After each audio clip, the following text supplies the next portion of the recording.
Well, my name's Iain Brockbank, and welcome to this Kingsley Gate in the Spotlight discussion.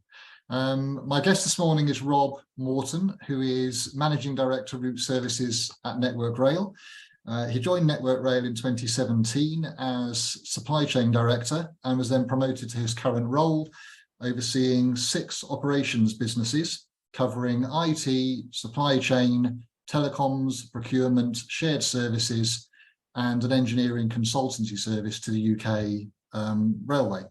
That's 5,000 employees and an annual operating budget of over £1.5 billion. So 3 of those operations are 24/7 and service critical, and without them, the UK railway would not run.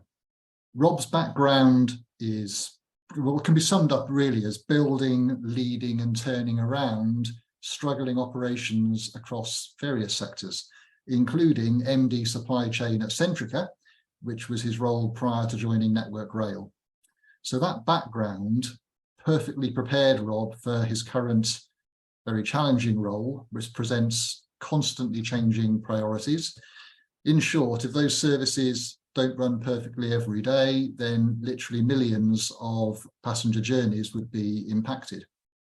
Rob successfully made the transition from a specialist supply chain director to managing director, and that, well, given that most MDs typically emerge from other professional backgrounds, Rob will be sharing insights into how he achieved that progression, and we'll hear his thoughts on the qualities and skills held by supply chain specialists that can make them great general managers. So Rob, welcome. And thank you so much for joining me today. Pleasure. So to start then, I'd love to hear a little bit more really about your move from utilities to rail. You were with Centrica for 9 years, and the differences and similarities between supply chain management in utilities and rail, and perhaps a bit as well about how your earlier experience prepared you for the supply chain leadership role in Network Rail. Sure, happy to. And you and I were working closer together at that move from Centrica to Network Rail, and you promised me a challenging role that was never going to be boring, and your promise absolutely has come true. I've never worked anywhere that is as varied, as different, challenging, as I say, as the UK rail industry. That said, I think it's safe to say there are similarities between the certainly supply chain operation within the rail industry and any other large organisation, retailer, manufacturer, whatever it happens to be. The common theme of being invisibly perfect is still there. If you walk into a store to buy fresh food, you as the customer should not think nor care about how that food got there. You just want a good choice and sensible prices. And it's exactly the same in the services we provide to the rail industry. There are in the region of 4 million passenger journeys every day on the UK rail network, plus of course all the freight train movements as well. And those passengers and those freight operating companies should never have to think about what's happened in the background to enable that network to operate. 22,000 miles of track, thousands of bridges and crossings and hundreds of stations and everything that goes to make the network run. So that requirement to be invisibly perfect every single day is common with any good supply chain. And people operating in that supply chain, again, have that common approach to be absolutely off the scale, focused on making sure everything happens perfectly. So that's very common. That said, there are also some huge differences. And I think scale is probably the first one that springs to mind. I mentioned 4 million plus passengers a day. If on that example in the store, if you don't have the right fresh produce in a few stores that particular day, well, it's clearly not good news, and you're going to lose customers, but you're going to lose maybe a few hundred customers. If we make a big mistake on our supply chain, much of that work which happens overnight, then there are literally millions of passengers the following morning who don't get to work on time or don't complete their journey as they wish. And when that happens, then we tend to make the news headlines pretty quickly as well. Rightly so. Rail travel is a passionate topic in the UK. It's a brilliant service. Find a better way of getting millions of people from A to B at the same time. It's a superb product, but one which is challenging to run, and one that's in need of enormous modernisation. And we've been working very hard over recent years to achieve that. And our supply chain activities are good examples of that. So in many ways, common to any other organisation, but we do have some very different challenges, which is what makes it fun. Glad to hear you're enjoying it. That's good, it's reassuring. So that transition then from supply chain leadership, from a very, very complex role, challenging role, as you've just outlined, to a broad-based MD role. So what was your personal experience of that progression? And if you could just tell me a bit more about the qualities and skills as you see them of a supply chain director that can really set you up to be a successful MD. I think if we look back in history, most MDs, CEOs tend to come from perhaps a finance background or maybe manufacturing if it's that type of organisation. And speaking as a sort of career veteran supply chain specialist, opportunities to make those large GM roles were always quite rare. Mm-hmm. Then I think a few significant instances happened across many industries, whereby opportunities to differentiate the business via supply chain or via logistics activities started to emerge. If you think back as recently as kind of 10, 15 years ago, organizations didn't necessarily want distribution centers and trucks and everything that goes with it, but they kind of had to have them. But then a few smart organizations realized that differentiation, real differentiation in the marketplace, can be achieved with a smart supply chain. There's an example in the UK of a white goods retailer and electronics goods who elbowed their way into the market and really stirred the market up. So traditionally, you or I would have gone to an out-of-town big warehouse store and bought a new fridge freezer or whatever it happens to be. But that particular organisation came into the UK market and said, no, we don't need stores, we can sell via the web. Fine. We'll sell the same products for about the same price. So where's our differentiation? It's whereby you order that new freezer and it's delivered to your door. The packaging's taken away. It's installed into your kitchen. The food from your old freezer is transferred into your new one, and then your old freezer is carried away. And you haven't had to leave the sofa to do any of that. And it's happened next day, on some occasions, same day. So that, to me, was a very powerful impetus of where, an example of where supply chain can really deliver huge differentiation to organizations. And I've seen smart organizations really clock onto this. And when that happens, that naturally elevates the voice of supply chain in the organization, and therefore naturally elevates the voice of those supply chain experts in the organization.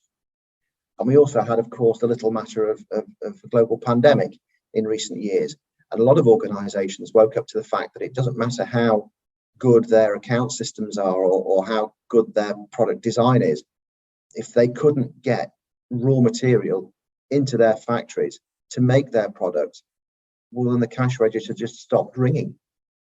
So that as well, I think, elevated the topic of supply chain and logistics generally, and that has allowed the start of a change whereby supply chain experts, I think, are now more highly regarded in organizations than perhaps they were, as is the impact they can have on the bottom line of that organization.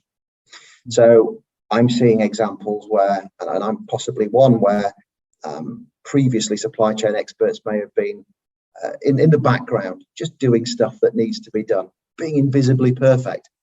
But in reality, the impact they can have on the organization is now significantly amplified. And we as supply chain experts do and can make very good CEOs and MDs. Okay. And then, of course, you've got the people aspect. Typically, most organizations revolve around people. And you show me someone who's very good at leading people, and I'll show you someone who could be a good general manager, a good CEO, a good MD.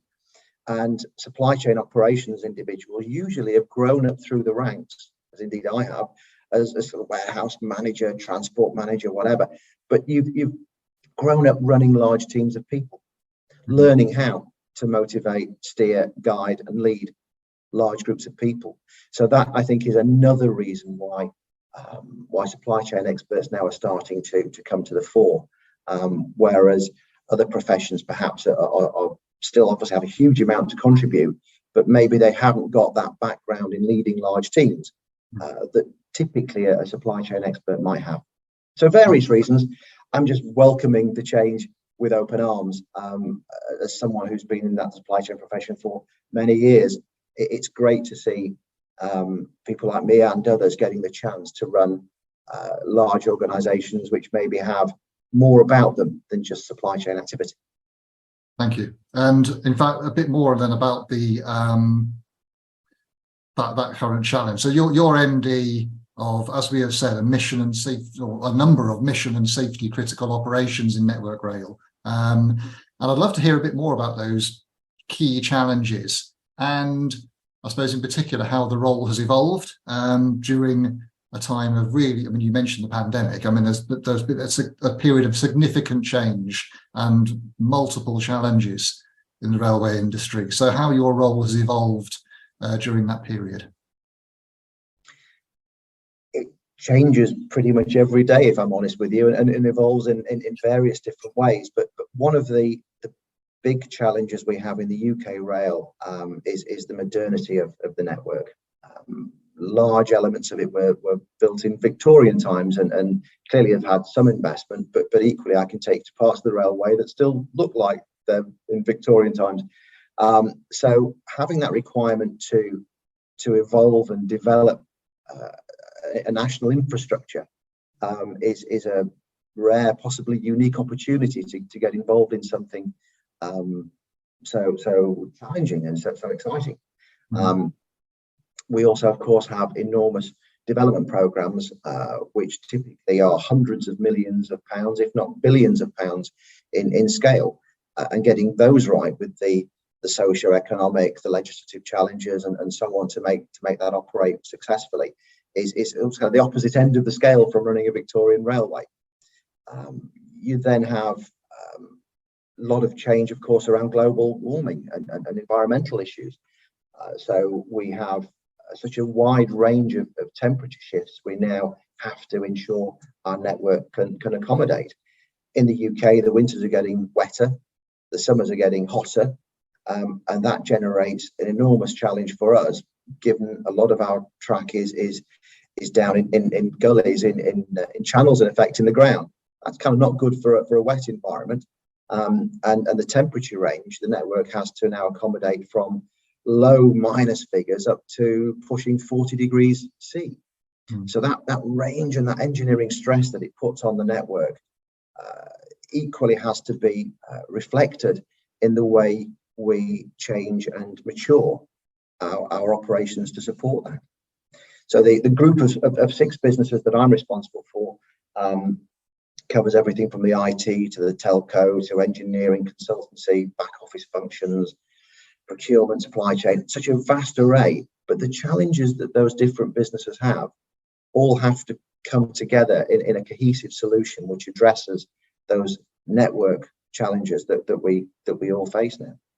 So there isn't one simple answer to any of those challenges. If the word clearly we use it, but it's about making sure that we're shaping the future of the network, modernizing it, making double nines the norm, for example. I remember when I first came into Network Rail, I had a meeting with a lot of room full of typical lifers in the rail industry, all very specialist, very knowledgeable individuals. A pleasure to work with them.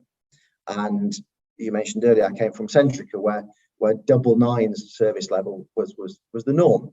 So I introduced the concept to my colleagues in Network Rail that no, 95% service levels, that's kind of not going to hack it. Everything's going to be double nines or better.